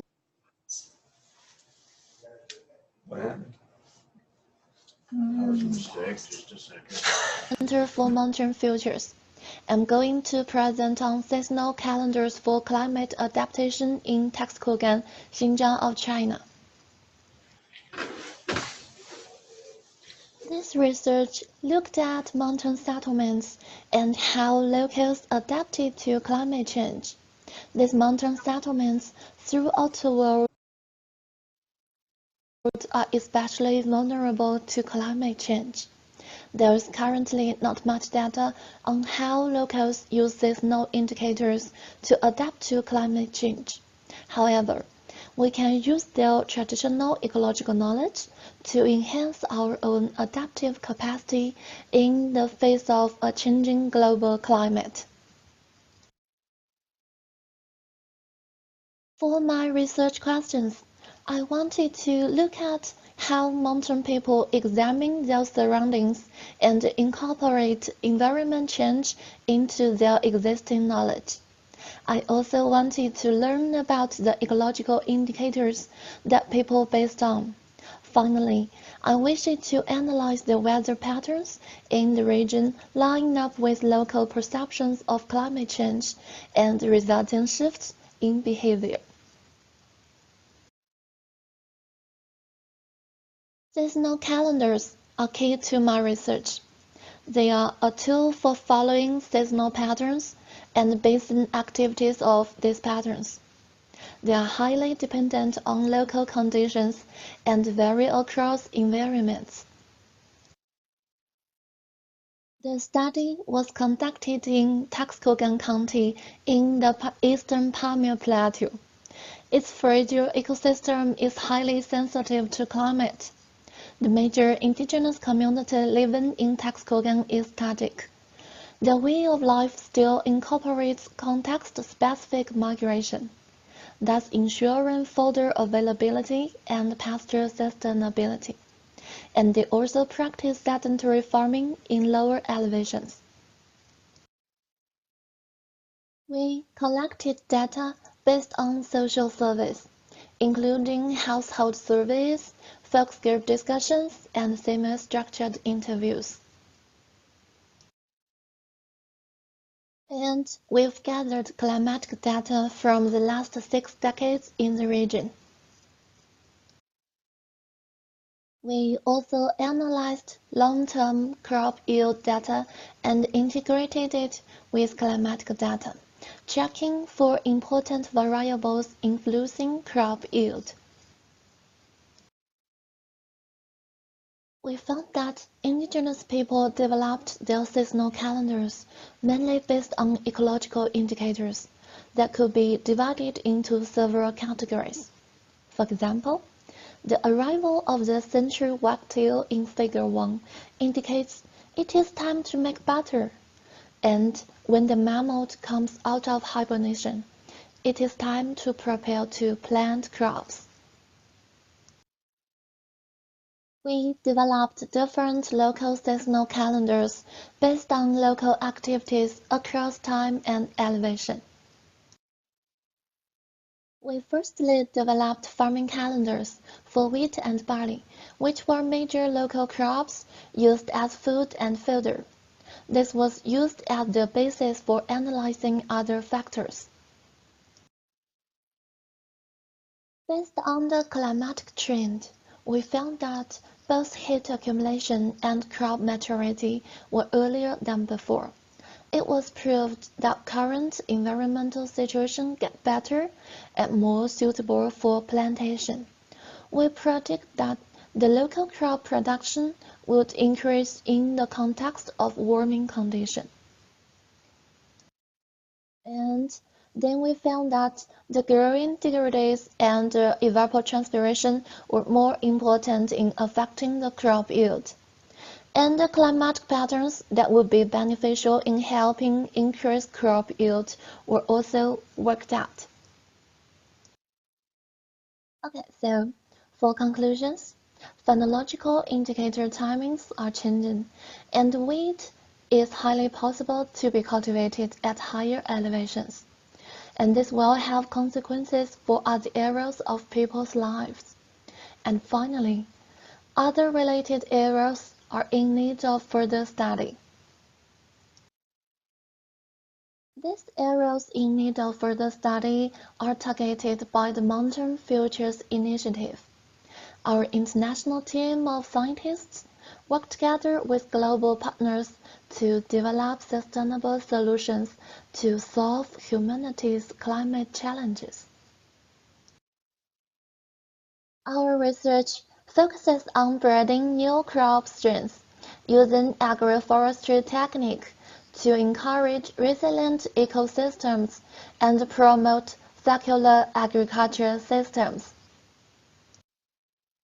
And the Mountain Futures innovation will be at the heart of the next decade of global biodiversity policy. Thank you very much for your listening. I'm Hui Zhao from Center for Mountain Futures.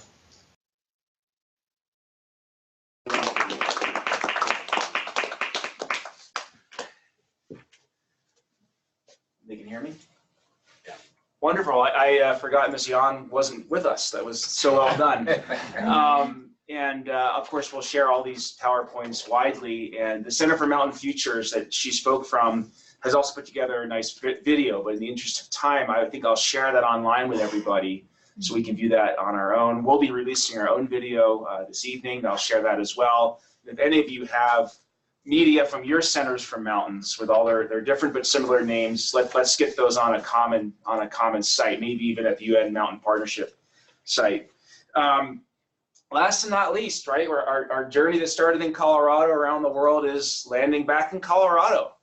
And we have Dr. Julia Klein, who runs Mountain Sentinels, which I think is the coolest name. I'm very jealous of that name. She has a student joining us. Is Melody here? Melody, yes, raise your hand. Connected. Can you hear me? Oh, wonderful.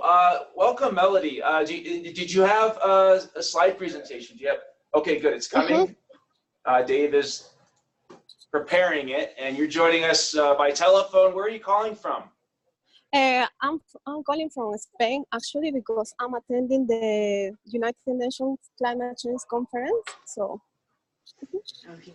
Good for you. Way to be flexible and change continents for that conference. And we have your show up here, the slide deck, and everyone's going to welcome you. Let's welcome Melody.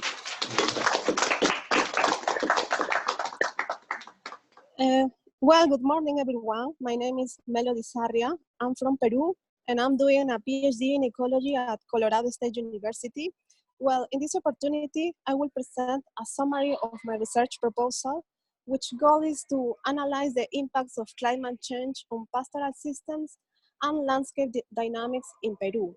Also, in the last part, since I just tell you that I'm here at the United Nations Climate Change Conference, I will share with you some activities that CSU students have been doing during these days.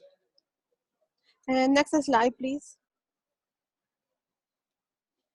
Okay, well, the study sites are three valleys of Huascarán National Park that is located in the northern central Andes of Peru. This park encompasses the Cordillera Blanca mountain range, which comprises about 70% of the tropical glaciers worldwide. The different ecological gradients of the Cordillera Blanca determine their use by local communities. So at the lowest areas, we will find lots of croplands, while in the upper areas, maybe about 3,800 meters, we will see livestock production. One feature that is very important in the communities and also in the management of the park is that even though the park was established in 1970, the communities continue using the lands for livestock grazing. Most of the time, actually, it's very easy to see livestock grazing freely, I mean, without herders present.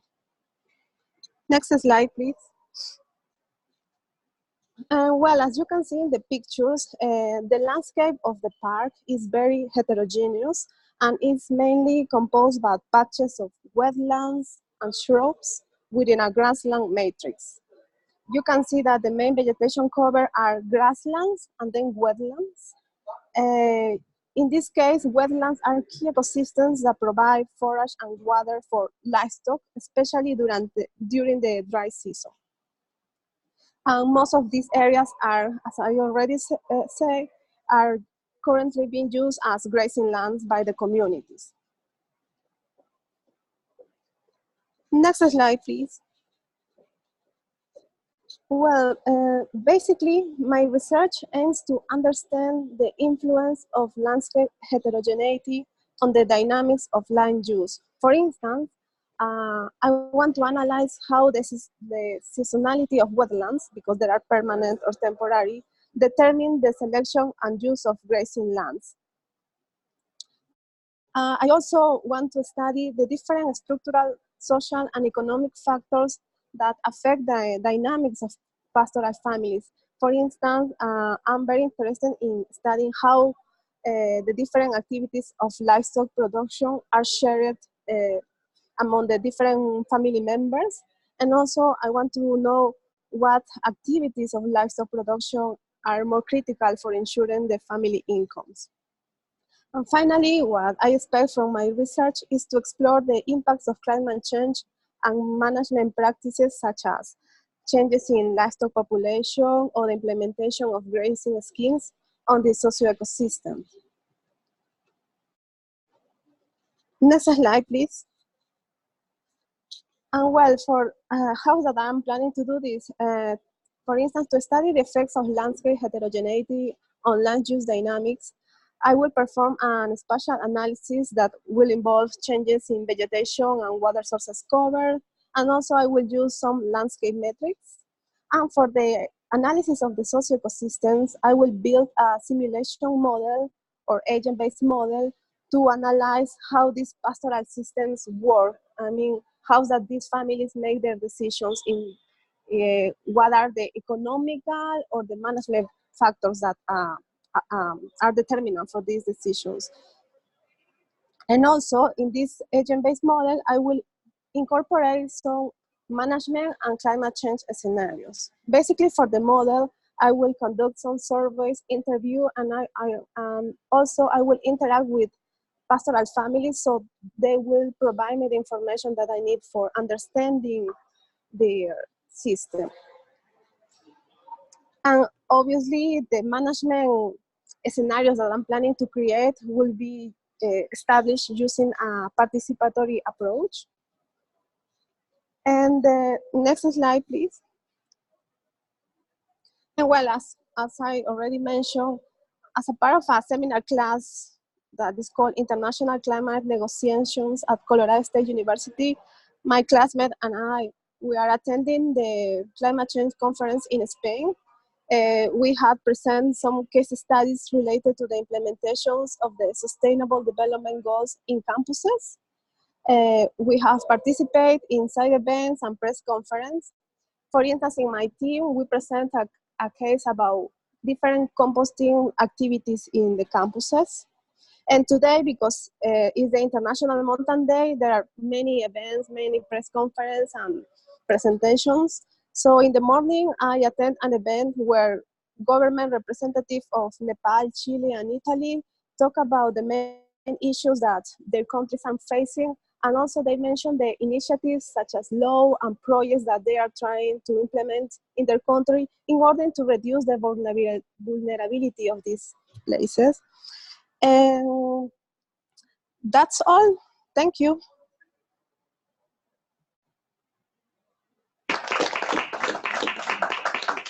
Thank you so much for that, Melody, and thank you for, I think on behalf of everybody, I say thank you for representing mountains at the climate conference with the UN in Spain, and for being so adaptable.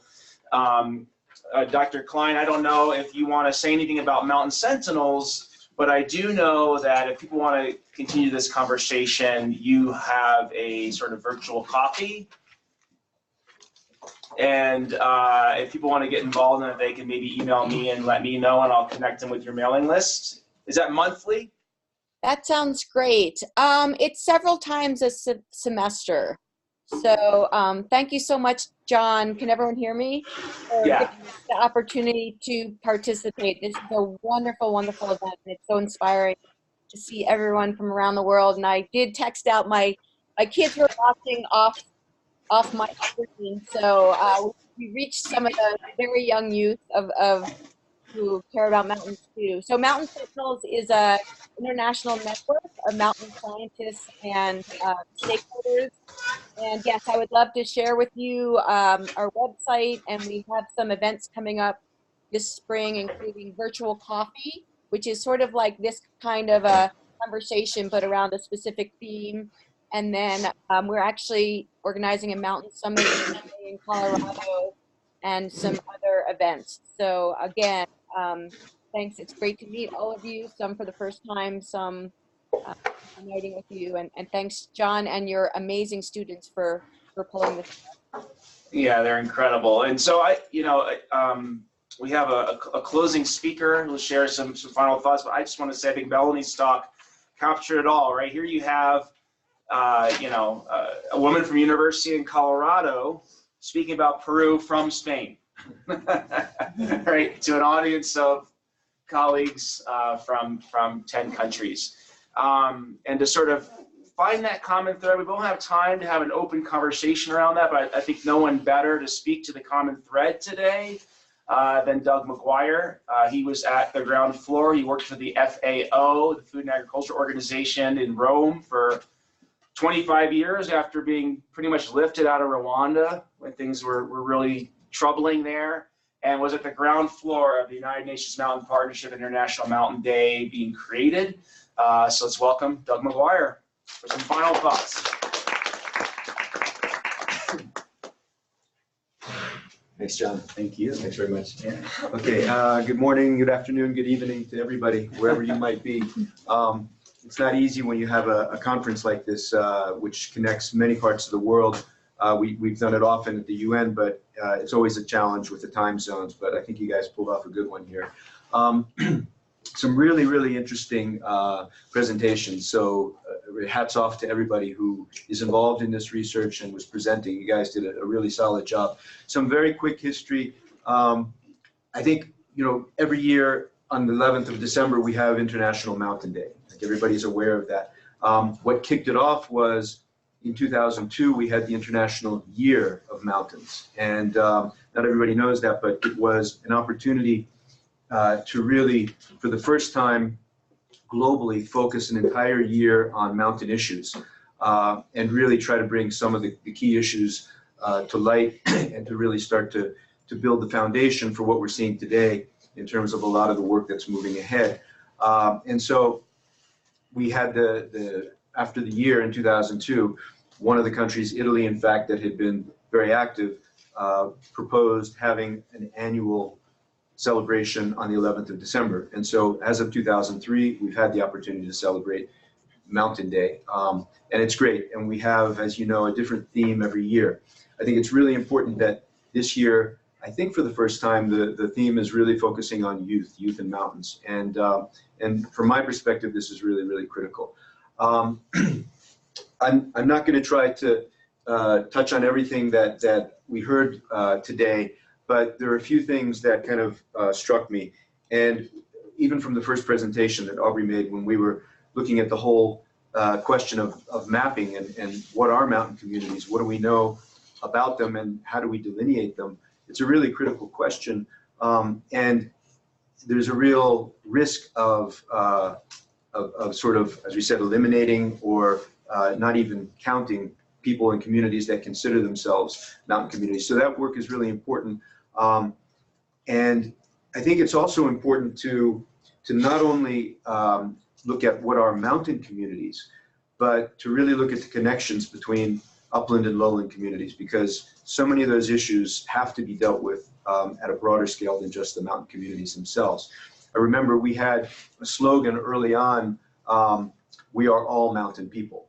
And people were like, I mean, we're all mountain people, but looking at the impacts of mountains across, so many regions, really trying to develop that solidarity. So I think that it's important to really define what those mountain communities are, but also to really look at their significance on downstream communities. And somehow the mapping could also look at some of the impacts that are happening. I know that's already happening, but I think it's that connection that's going to bring mountains out of isolation as well.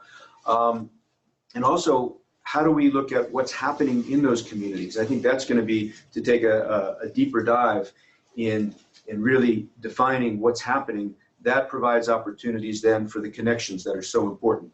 So what is it about a community in Colorado? What are they doing economically that could be of interest in Tajikistan and could create some connections there, because we know more about the nitty-gritty of what's happening within those communities. So that type of defining what's going on within those settings, I think, is going to be increasingly important. You mentioned, a lot of you, the need and what's happening in terms of stakeholder involvement. And I think that's really key, especially in research. In the past, a lot of research has happened from universities, within academic settings.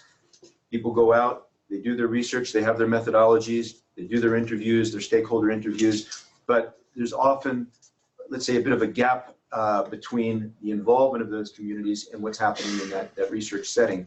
And to involve more and more And to even have and promote ways of community-based research, I think is increasingly important, because then that engagement is there, people understand, and they can be engaged in more long-term research, often without having the need for funding coming in from the outside and for their ability to really understand, analyze, and deal with their own problems from a very local level. So bringing in that stakeholder involvement and somehow making sure that there's an understanding of why that research is important and how it needs to be often a very long-term effort, I think is something we should keep pushing for. A number of you brought up the issue of out-migration of youth and others, but in particular youth. And I think that's a really key issue for so many mountain areas today in both the developing and developed world. And it's a reason why we see degradation happening in some areas where the traditional systems and the economic opportunities that kept mountains intact are starting to really fall apart. And so how do we bring back those economic opportunities and build? And so I think that talks about skill sets that are not necessarily ones that we're looking at just from a biophysical perspective, but looking at entrepreneurship. That issue came up a number of times. How do we make sure that the opportunities are there and that the skill sets are being developed amongst those youth in particular, so that they can actually start and thrive businesses in those areas? So I think that's an area where once those skill sets and those entrepreneurial skills develop, it also sets the stage for greater investment. People are going to want to invest in areas where they know that a return can be made, where business opportunities are ripe. So I think that also is something that came up. How do you connect these research efforts that are happening? I mean, it's fascinating to see what's happening all over the world. This was a great opportunity today. We've seen through some of the initiatives what's coming out of Perth. There's already a network that's developed for that set of research. But that to me is a key question of how do we make sure that that information is flowing? Is there a central point that can be kind of the one-stop shop for really understanding what's going on, and people who are interested in whatever it might be, biophysical, socioeconomic research, they can pinpoint more easily and find out. So I think there's a need for that. It's happening in different places in different ways, but how to consolidate that so that it's easier to know if you're interested in this type of a question and a research issue, there are similar efforts happening in other parts of the world, and we don't have to just by chance find out. It's a more systematic approach. So how that's done, I'm not sure, but there's a lot out there happening, and I think there are different scales at which it needs to be done. But that is really, really key, so that information that's out there is actually being shared more and more effectively.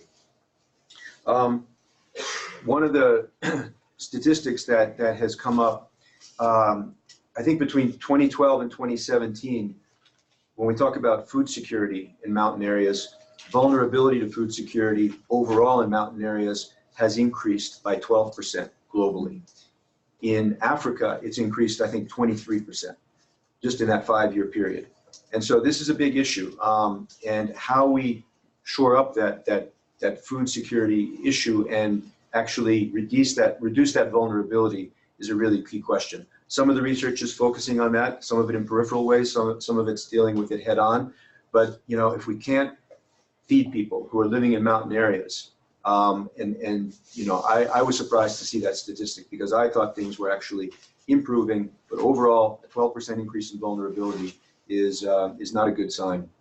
So somehow the food security issue is a really key one that we might need to be focusing on more. The last few years of my professional life, I've been working more on restoration, ecosystem restoration, not only in mountains, but in general. And there's a huge movement globally right now on ecosystem restoration. In fact, we have a UN decade. We have international years, we have international days, we also have decades. And the UN just recently, in March this year, passed a resolution declaring 2021 to 2030 the UN decade on ecosystem restoration. And this provides huge opportunities, because when we look at degraded land, the estimates are that there are about 2 billion hectares of degraded land in the world today. That's an area the size of South America. It's huge. And if we can start to make progress in restoring that land, the gains are huge. Rather than having to expand agriculture into forest land, new forest land, if we can really start to bring back the productive capacity of land that's degraded, we can start making some real inroads.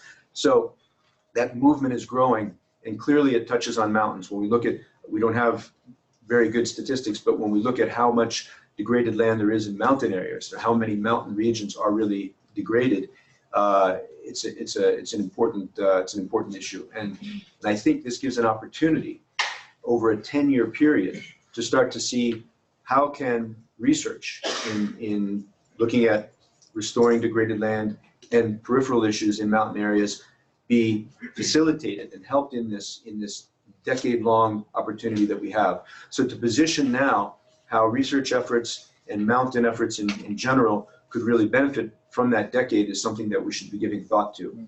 It's not because it's not labeled mountains that it's not having anything to do with mountains. So we need to look at opportunities like that where mountains and mountain communities and mountain research can benefit.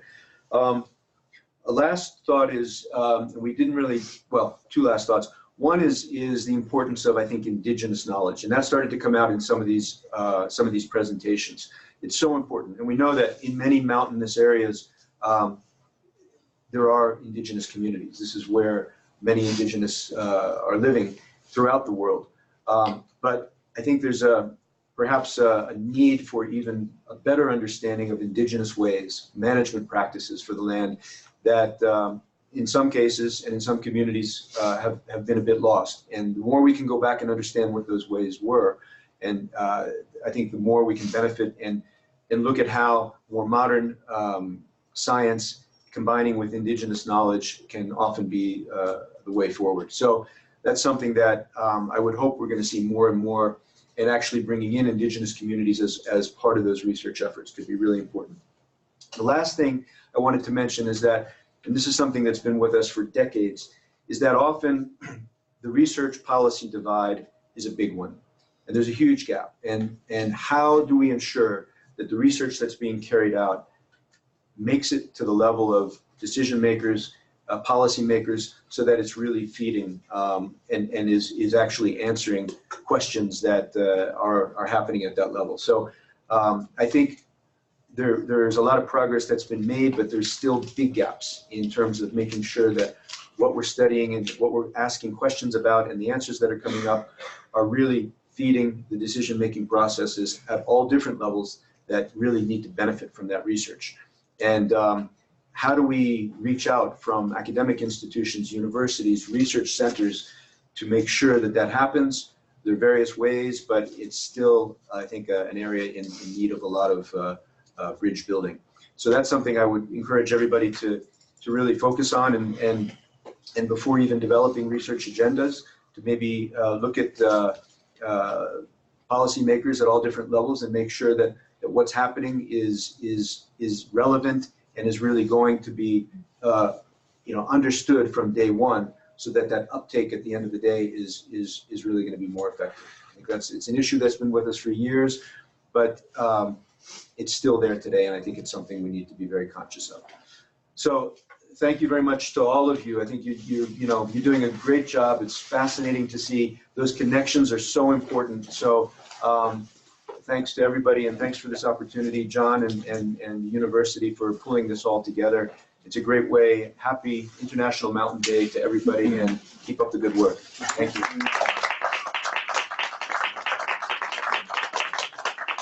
I just want to reiterate my thanks to everybody, in this room that got here at 6 a.m., people around the world who share their wisdom and knowledge, the faculty who help students prepare such excellent presentations, the students who shared their work with such passion and thoughtfulness and clarity. It's really an honor to host you, and on behalf of the United Nations Mountain Partnership, I thank you. And the UNMP, when my students and Dr. Chavez and I traveled to Rome in the fall, they asked if we were interested in starting a kind of conversation across universities around the world focused on mountains. And so the hope is this is only the beginning. I'm going to reach out to Mountain Sentinels and perhaps even put together a little survey to send you all, for you and your professors to fill out, in terms of what are you looking for from an international network of mountain-focused action research students and faculty reaching out to the community, as Doug was just saying. And so we'll move forward with that. I also ask you to please, if it's nighttime where you are and you weren't able to find time to do something celebratory for International Mountain Day, go out to your favorite pub or a friend's house and have a fine meal or toast and get a picture and send it to us. If you've been like Ponds Institute and been able to plan a whole conference, send us photos of that. We really want to celebrate your local actions that precede and follow this global conversation, right? We're going for low carbon, global and local celebration of International Mountain Day together. And so, again, I'm John Hausdoerffer. I'm the Dean of the School of Environment at Western Colorado University. I also founded the Center for Mountain Transitions. We're launching the website tonight. I will share with you the Zoom link for tonight's presentation around that. You can see the unveiling of our video and of our website. And I'm also representing the Mountain Resilience Coalition, which is Telluride Institute, Aspen International Mountain Foundation, and Western, and trying to lead this UN region of North America, Central America, and Caribbean. And so I don't know if you all are kind of feeling this like swirl of interconnectivity, right? Not just between students of many levels across these global universities, right? Not just between university, campus, and community efforts, not just between science and decision makers, right? We have to find all of these networks of private sector, public sector, NGO, elders and youth and universities across time zones and continents. Somehow it all come together and fight for our mountains. And hearing from you all has given me incredible hope and energy in knowing that we're going to be able to weave that together as a global human community for the human and more than human worlds, beginning with our mountains around the world. And I'll leave you with what the Taoist sage and poet Lao Tzu has to say: we never grow tired of each other, the mountain and I. And I know that's not going to happen after seeing what I saw this morning. So thank you again. Happy International Mountain Day.